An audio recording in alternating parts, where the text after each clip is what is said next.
Friends, இன்றைக்கு கர்த்தர் நமக்கு கொடுத்திருக்கிற வாக்கு தத்தமான வசனம் சங்கீதம் 145:9. கர்த்தர் எல்லார் மேலும் தயவுள்ளவர், அவர் இரக்கங்கள் அவருடைய எல்லா கிரியைகளின் மேலும் உள்ளது. ஃப்ரெண்ட்ஸ், நம்ம இப்போ இந்த வசனத்தின் மூலமாக ஒரு கதை கேட்டு தியானிக்கலாமா? பிளெஸ்ஸி ரொம்பவே கோபதாபமாக தன்னுடைய அம்மா வீட்டுக்கு போயிருந்தா. அப்போது அவங்க அம்மா கேட்டாங்க, என்ன பிளெஸ்ஸி, ஏன் இவ்வளோ கோபத்தோடையும் நீ தனியாகவும் வந்துற, என்ன காரணம் அப்படின்னு கேட்டாங்க. அப்போ பிளெஸ்ஸி சொன்னால், ஏம்மா, நான் இவ்வளோ நாள் வாழ்ந்த இடம் தானே, நான் வரக்கூடாதா என்ன? என்னுடைய கோபத்தை பற்றி உங்களுக்கு தெரியாதா அப்படின்னு கேட்டான். அப்போது பிளெஸ்ஸி கிட்ட அவங்க அம்மா மெதுவாக கேட்கலான்னு, என்னம்மா நடந்துச்சு? எல்லார் வீட்லேயும் பிரச்சனைகள் இருக்கத்தான் செய்யும், அதுக்காக நாம் ஓடி ஒழிய முடியாது. அதே மாதிரி சிக்கலே இல்லாத ஒரு வாழ்க்கை யாருக்குமே கிடைக்காதுமா. சிக்கல் அப்படின்னு நினச்சா ஒரு குருவி கூட கூடு கட்ட முடியாது. அதனால் அதுவே எவ்வளோ பெரிய சிக்கலாக இருந்தாலும் பரவாயில்லன்னு கூடு கட்ட முனையுது பார்த்தியா? அப்படிங்கும்போது நம்மளை கர்த்தர் எந்த அளவுக்கு மேன்மேலே வச்சுருக்கிறாருன்னு பாரு அப்படின்னு பிளெஸ்ஸி கிட்ட சொன்னதும் பிளெஸ்ஸி சொன்னால், இங்கே பாருங்கம்மா, சும்மா அட்வைஸ் பண்ணுறேங்கிற பேரில் என்னை போட்டு பாடுபடுத்தாதீங்க. எனக்கு ஏற்கனவே மனசுக்குள்ளே அவ்வளோ வேதனை இருக்குது. அந்த வேதனையை கேட்குறதுக்கு விட்டுட்டு இந்த மாதிரி சிக்கல் பிரச்சனைன்னு சொல்லி பேசிக்கிட்டு இருக்கிறீங்க அப்படின்னு பேசினேன். அப்போ பிளெஸ்ஸி கிட்ட திரும்ப அவங்க அம்மா சொன்னாங்க, சரிம்மா, உன்னுடைய மனசில் இருக்கிற கஷ்ட கவலைகள் தான் என்ன அப்படின்னு சொன்னதும் பிளெஸ்ஸி அழுதா.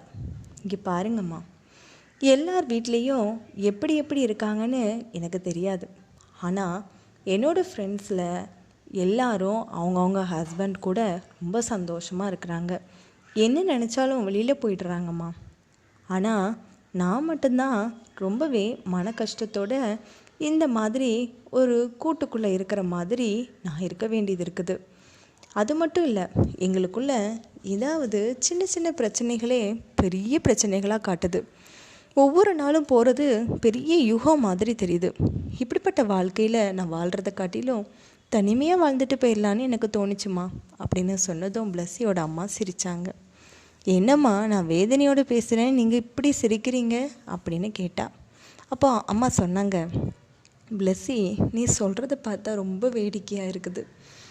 கர்த்தர் உனக்கு நன்மையான ஒரு பலனாக உன்னோடைய கணவரை கொடுத்துருக்காரு, உனக்கும் பிள்ளைகளை கொடுத்துருக்காரு.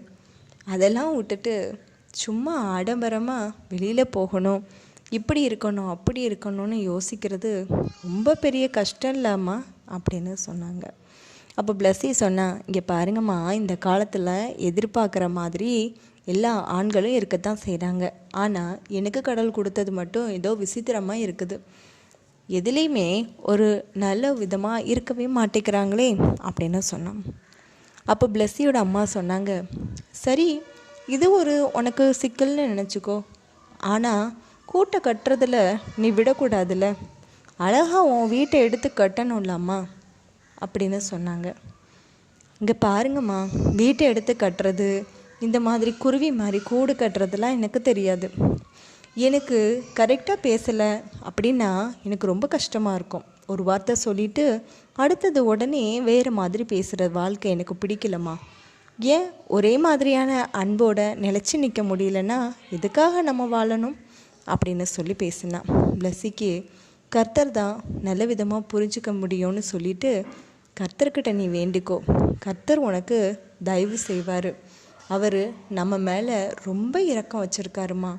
ஏன்னா அவருடைய எல்லா கிரியைகள் மேலேயும் கர்த்தர் இரக்க காட்ட தான் செய்கிறாரு. அவர் ரொம்ப தயவு உள்ளவர்னு சொன்னாங்க. பிளெஸ்ஸியும் புரிஞ்சுக்கிட்டு, சரிம்மா, இனிமேல் நான் சண்டை போடுறத நிப்பாட்டிட்டு நானும் தயவோட என்னுடைய கணவர் கூட சந்தோஷமாக வாழ்கிறதுக்கு ட்ரை பண்ணுறேம்மான்னு சொன்னான். சரிம்மா, நீ பிள்ளைங்களை கூட்டிகிட்டு வீட்டுக்கு போயிடு அப்படின்னு சொன்னதும் பிளெஸ்ஸியும் சரிம்மா நான் போயிடுறேன்னு சொல்லி கிளம்பி போயிட்டான்.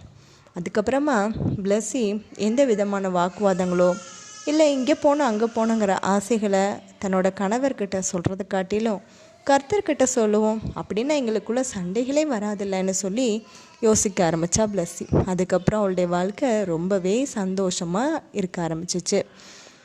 ஃப்ரெண்ட்ஸ், இந்த கதையை கேட்டிங்களா? இதே மாதிரி ஒவ்வொருத்தங்களுடைய வாழ்க்கையிலும் நிறைய சிக்கல்கள் இருக்கத்தான் செய்யும். அதுக்காக நம்ம குருவி மாதிரி கூடு கட்டி தான் ஆகணும். அதை கூடு கட்டுறதை நிப்பாட்டிட்டு போனோன்னா கண்டிப்பாக நம்மளோட வீடு ஃபுல்லாக கலைஞ்சு போயிடும். அதனால் கர்த்தர் நம்ம மேலே எவ்வளோக்கு எவ்வளோ தயவுள்ளவராக இருக்கிறாரோ, அவருடைய இரக்கம் நம்ம மேலே எவ்வளோக்கு அதிகமாக இருக்குதோ, அதே மாதிரி நாமளும் தயவுள்ளவளாக நடந்து கொள்கிறதுக்கு கர்த்தர்கிட்ட கேட்போமா? கர்த்தர் உங்களை ஆசீர்வதிப்பாராக. ஆமேன்.